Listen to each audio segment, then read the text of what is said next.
Hi everyone, here's a behind the scenes of my steamed hams, but it's by Dr. Seuss video. Seuss uses a very specific meter, and especially in the books directed towards younger readers, a very slimmed down vocabulary. Could I tell the steamed hams bit this way?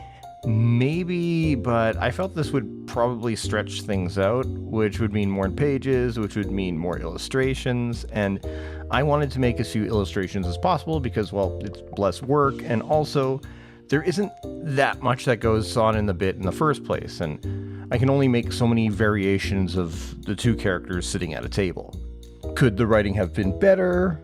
Definitely. More on that in a bit. My focus on this project was the illustration and overall presentation. I plan on making the story 20 pages long, a single page, 9 spreads, and a final single page. I took my first draft, dropped it into Affinity Publisher, then sketched rough layouts. The characters are obviously based on green eggs and ham, but because the setting for steamed hams is in a house, I used the cat in the hat as inspiration for some of the illustrations. Using this as a guide, I penciled and inked the artwork on 11-inch by 14-inch sheets of Bristol board.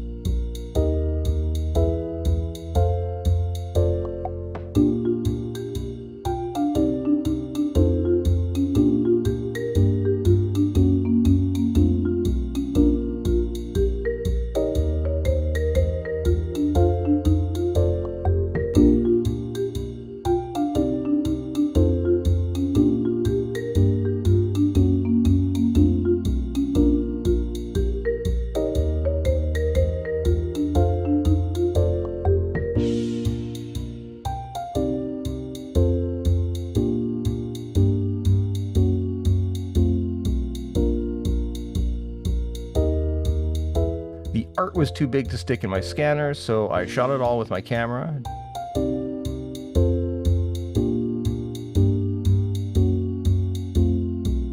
Dropped the shots into Affinity Photo to process into monochrome images, then dropped them in place in Affinity Publisher. To color them, I used the designer mode in Publisher and drew out vector shapes of the colored areas. This would ensure everything was clean and easy to manipulate if needed.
I sent the artwork off to a company named Lulu to have a couple copies of the book printed.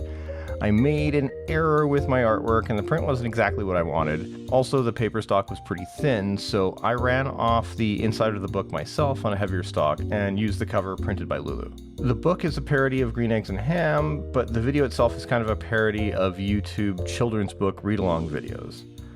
I shot the video of myself reading the book, then recorded the audio after. For the music, I found a MIDI file of the Skinner and Superintendent theme, which I imported into GarageBand and changed up the instruments to make something that I felt fit the style of the video. And that's pretty much it. As I mentioned earlier, the writing could have been a bit better. The video had some juicy comments on the topic.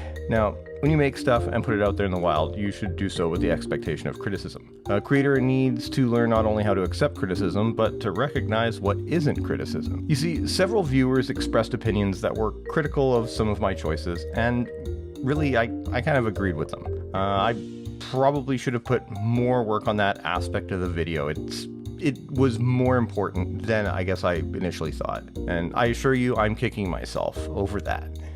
But some others were less constructive. And this is my channel. Comments are inherently directed toward me personally. So this isn't a matter of my capacity to accept criticism. This is about coming into my house and insulting and belittling me. There's a difference between offering criticism and being an asshole. I don't have to take that. You don't have to take that. Nobody does. And did I rhyme luncheon with kitchen? You're damn fucking right I did.